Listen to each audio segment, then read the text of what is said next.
थोडं जवळ आहे आत्ता, पण इथं तुम्ही नारळ वगैरे काही आणत असाल तर आणत नका जाऊ, काय उपयोग नाही होत, कारण तिथपर्यंत नेऊन नाही देत आणि तिकडंच आपलं टाकावं लागतं. त्यामुळं तुमचे पैसे वेस्ट होते ना असं मला वाटतं वैयक्तिक. बाकी तुम्हाला घ्यायचं असेल तुमची श्रद्धा, तुम्ही घेऊ शकता आणि बाकी काही नाही. तसं माझं काय महिना जाणं असतं, मला काय वाटत नाही इथलं दर्शन. थोडे आज काही गर्दी वगैरे आहे नाही एवढी. तर हे गर्दी इकडे यज्ञ वगैरे होतात हे इथं. ज्यांना कोणाला स्पेशल पूजा वगैरे असेल ती इकडं होती. इकडे मंदिर.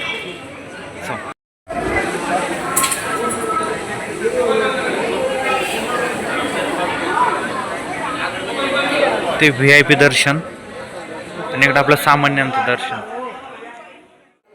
इथं सुरुवातीला कुपन वगैरे काढायचं पुढं होतं एक